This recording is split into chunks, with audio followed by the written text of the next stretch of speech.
Rap, the art of shit talking. The main misinterpretation or misunderstanding of rap is in the dialogue and the ghetto talk or machismo, even in the basic body language.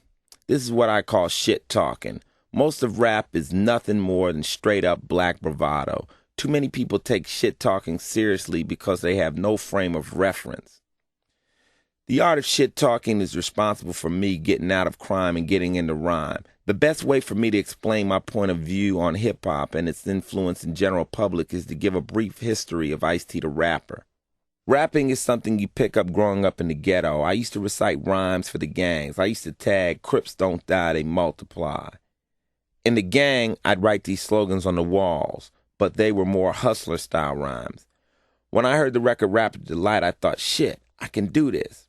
We'd go to this club in L.A. called the Radio, and I would try to rap. Once you get on stage, the girls would come to you and talk to you. This would be your opportunity to lie to them and tell them you had a record deal. When the film Breaking hit, the director came into the club and told everybody, okay, you're going to be my rapper, you're going to be my DJ, you're going to be my breakers, and I'm going to exploit all y'all and make a lot of money. The movie stylists dressed me up in what they thought breakers and rappers were supposed to wear, things like belts around your crotch and spiked bracelets. I really didn't want to be in a movie. The producer told me I was going to make $500 a day. I told him I spend that on sneakers, man.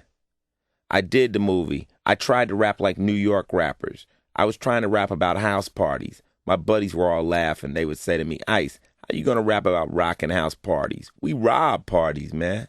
They were right. Nobody was going to believe it if I didn't rap about the shit I knew. So I wrote this record called 6 in the Morning about a kid who ran from the police. 6 in the morning, police at my door, fresh Adidas squeaked across the bathroom floor.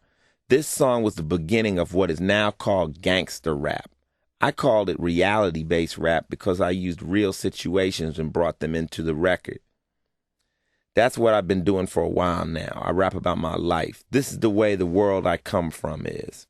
It took me 5 years from the release of 6 in the Morning single to get my first album deal.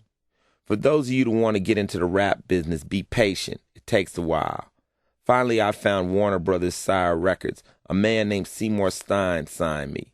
He called me into his office and we met with him. He was playing calypso music and dancing around in his socks. He asked me if I understood calypso music. I told him no. He quickly went into an explanation of calypso and said, just because you don't understand what it means doesn't make it invalid. It just means you don't understand. Just the same way I might not understand what you're rapping about. It doesn't make it invalid.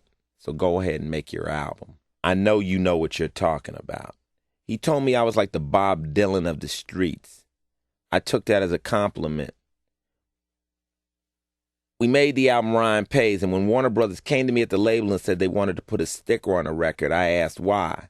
They explained it was to inform listeners and the public some material on the album might offend listeners. I said, fine, that's cool. Then they explained to me the organization behind the stickering was called the Parents Music Resource Center, the PMRC. I thought, that's a nice organization. What a nice name. Little did I know it was founded and headed by Tipper Gore, who has made it her job to put down nearly every artist in the music industry for saying what's on their mind. Gore and the PMRC is wholeheartedly against information exchange. Tipper Gore is the only woman I ever directly called a bitch on any of my records, and I meant it in the most negative sense of the word. Without her help, the album went gold. No video, no radio. My next album, Power, went gold, and so did my third album, Freedom of Speech, Just Watch What You Say. The next one, Original Gangster, had 28 tracks and really was a double album. But by this time, a lot of rappers had started rapping these quick little commercials and calling them songs. Like, they went kind of like, yo, what's up? Blam! Okay, that was 2 songs right there.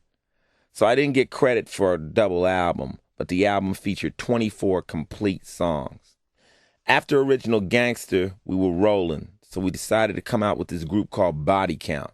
Now, Body Count, for those of you who aren't slaves to the press, is a rock group, not a rap group. Body Count was created because I like rock music. I didn't know I wasn't supposed to like rock music. I've been listening to rock music my whole life. Black Sabbath, Blue Oyster Cult, Deep Purple, Black Flag, Circle Jerks, X. I like rock because I like Rage, and I got a lot out of it. I found Rage in Slayer and Megadeth and used the same rage to make my music. Everybody should know rock and roll was really started by black artists like Little Richard, who raged on the piano. The music executives then stepped in and had Pat Boone remake all of his records, and they decided white people can rock and black people will do R&B. That's the biggest joke. Rock is a state of mind, not a question of color. We named the group Body Count because every Sunday night in L.A. we'd watch the news, and the newscasters would tally up the youths killed in gang homicides that week and then segue into sports. Like, 23 killed in gang homicides this week. Now sports. And I thought, damn, is that all I am? A body count? I ended up being Body Count's lead singer by default. I knew I couldn't sing, but then I thought, who can sing in rock and roll? I don't play any instrument, but to me, writing music is easy and it comes natural. Most of the best songwriters out there don't even play instruments. I scored the music and wrote the lyrics for the album with Ernie C., the lead guitarist. We went on tours and people dug us. Little did I know a song titled Cop Killer was going to cause the country to go nuclear. I didn't even think Cop Killer was a controversial record because everybody I know hates the cops. I thought everybody hated the police. In between the forming of Body Count and Cop Killer explosion, I moved to the feature films. I did New Jack City, Ricochet, and Trespass back to back. There must not be enough black actors because directors invited rappers to be in their films. Although we are already used to getting on stage and performing, I have absolutely no idea how to really act. I would read a script that tells me to say open the door, and I would say open the door. The director would flip, oh, unbelievable. And I thought, man, this shit is easy too. One of the most traumatic things in my life was taking the role in New Jack City. When Mario Van Peebles asked me to be in this film, I thought he was joking when he stepped to me in a club. I was just chilling, hanging out with some ladies, and I thought he just really wanted to meet the women. The next day he called me and invited me to come to Warner's lot. So I drove to Warner Brothers, and the producers told me, we got this part. It's perfect for you. It's written for you. Really? Okay, what's the part? A policeman. A policeman? Yeah, with dreadlocks. I'm like, do I gotta own slaves too? I was not into doing this film. I've seen too many rappers get into the music business and try to make a movie and go out. I wanted to work with Mario, but I just couldn't play a cop. My fans are gonna hate this, I thought. So I went to my buddies. They want me to be in a movie, I said. They want me to play a policeman. My buddy said, word, can I be in the movie? None of them told me not to do it. So I called my homies in the penitentiary. Whenever I really need something, I talk to my boys locked down. What do you think about this? They want me to be in a movie. They want me to play a policeman. They said, word, if I was out, could I be in a movie? It was like, fuck y'all. When I really need an answer, I go and talk to women. They ask me, well, is he a good cop? Yeah, then no problem. So I acted in the movie. When I originally began rapping, I rapped for a very specific audience. When my album started to move and the corporation started making a lot of money off of us, a lot of new people tuned in who weren't really ready to hear it. Hip-hop is a very funny music. If you don't understand the humor, it will scare the shit out of you. Taken literally, the music is so over the top, it offends your sensibilities. But within my community, rap is verbal combat. We get around a lot of fights and aggression by simply talking. The misinterpretation of rap comes from the people who have no insight into the ghetto mentality and attitude. Poor black people project a fuck you attitude. When you have less economically, you're around more people, you get deeper into your culture and ethnicity. Black people on a particular level talk shit. We as a race run our mouth.